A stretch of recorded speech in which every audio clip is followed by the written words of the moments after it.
रोमरोचना होइना picture तो बमतन पथुक चरंगे मयाम ने जापी कदरा रोमरोचना की मिंग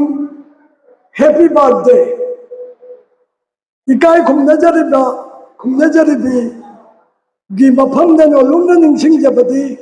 लागलिबा सेप्टेम्बर था की तारीख 13 लिसिंग अनि का निपान इंग जुमचा कैसा नुमित की याइपा पुंगोमदा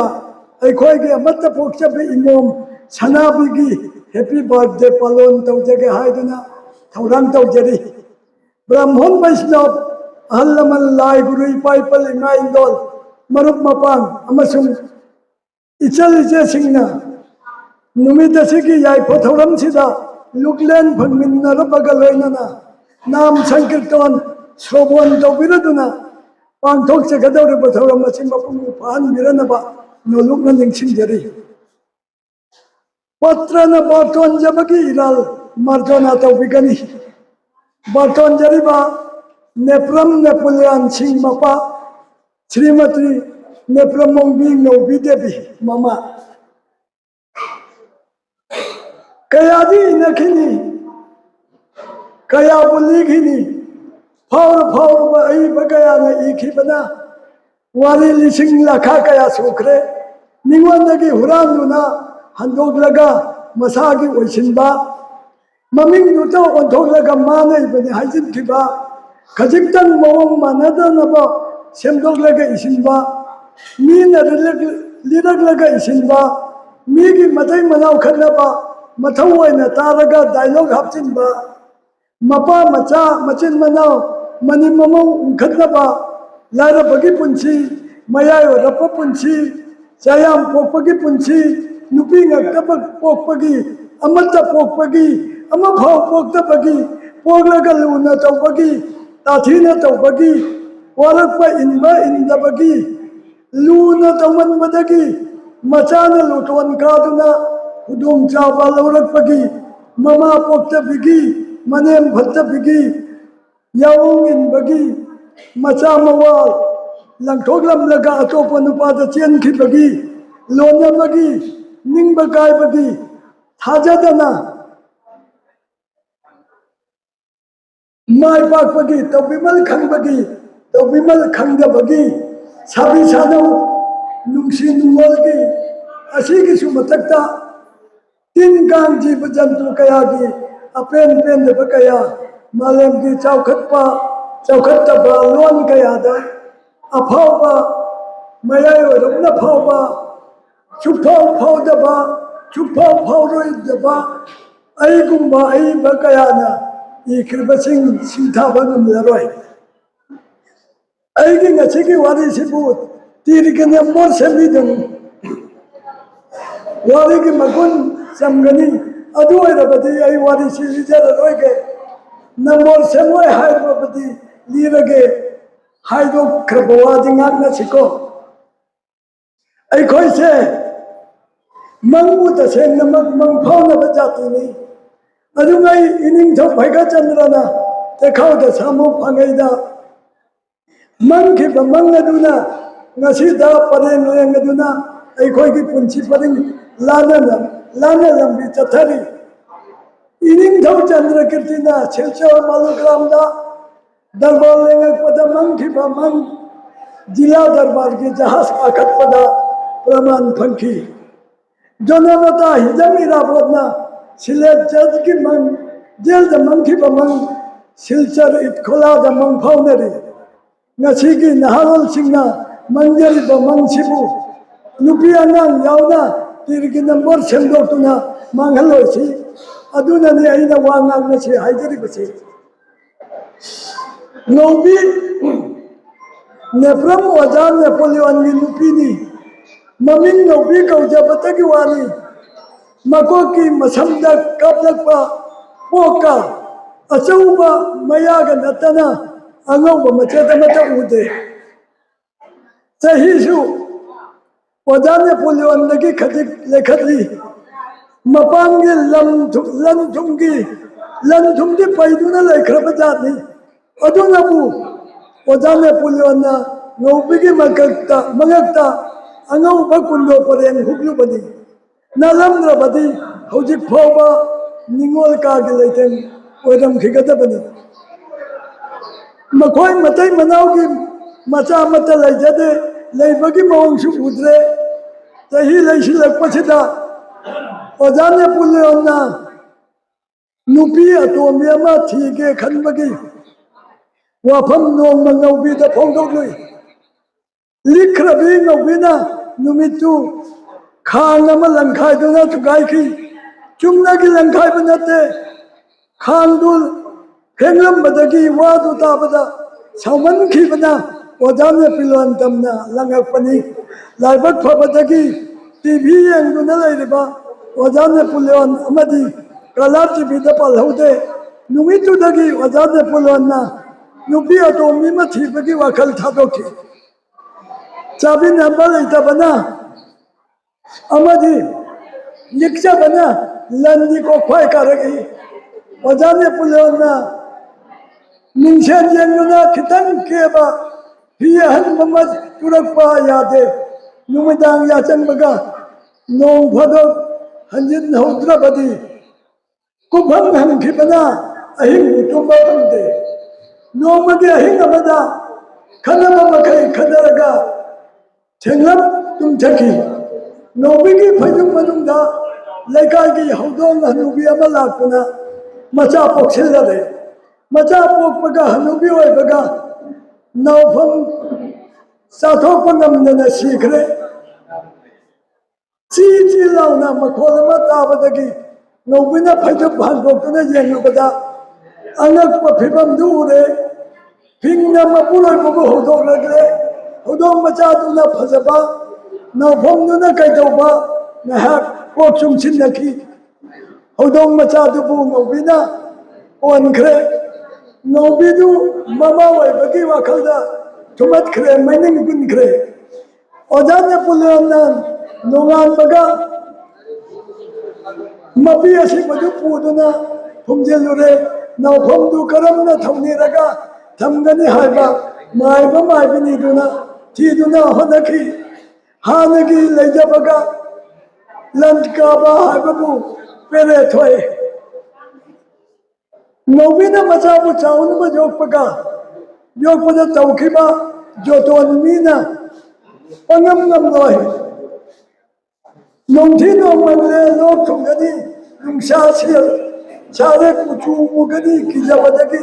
मचा सनाबी पुजामने चेक्सिनजे सनाबी चावरगले चही फरगले नुपी की चक्रीदी ओजाने पुलियोना मचा की बर्थडे तौबगी नौबिने पामदे ममोंगदा पाथोल चेनमने युमथोबनी थुंगना यनखी मियाम नंगांगखी पैसा बुले रबदी तौनिंग मत तौबा जाबोदे मखोई सिबु नावरब हायना बखरस जावदी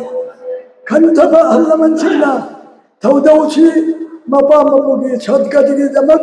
तौरमबदी यामना फजरमगदबनी तौरम कर्मसिछु अफबनी ओन्नोदानदगी अहेददान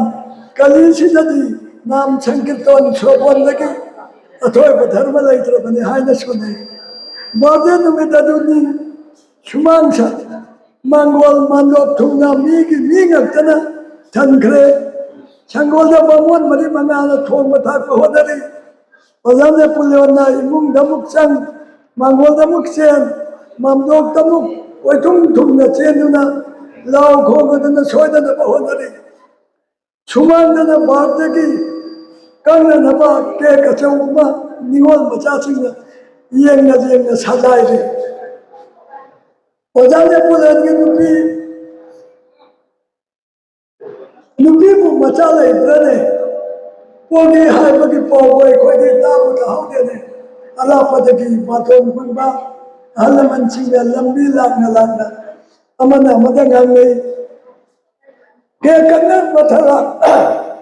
थौदान लइखरे मोमसिंग चुखत खरेगो नौबिना सजाबी बु पम्मदुना पुथोरेले तिल्ले बमियाम दु पुंगंगै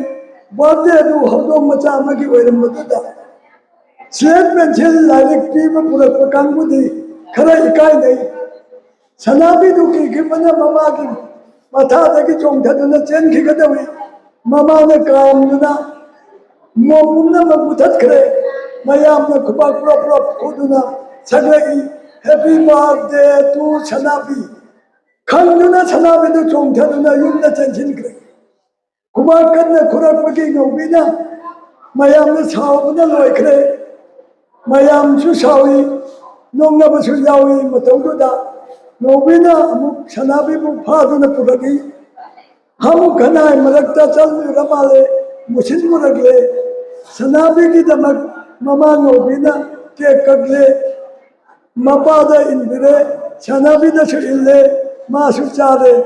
꽃빵 마ям두 까투빠마 빅탈리 제발이네 차차 떠두나 원단 짜룩 타 그래 애가 심나 짜 괜찮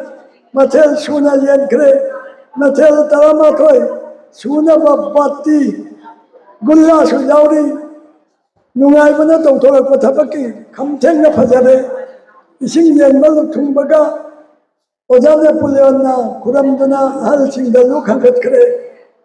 그룹 난허로이 마타군 부질러파 장가해나 타로 자룩도 미한데 뿡가마 해나 다실라기라바니나 나야 가마디 쟁목라우나 기대 미니다니 훔 롬마뚱다디 땅 따나라기라바니나 미닌 카라카라 통가래 tumthak sak chade tumthak chai chade sak phei pate karam bakun ki karam bamona thomba hai te sonda du puragu ada wale bamon mari manga da mamai mako khande mati gulla sangom the sangom kher thungkre naha khara di khudai da mako hamjil laga pakta pakta thoki mayam wangkhanarasi haidana hawannakre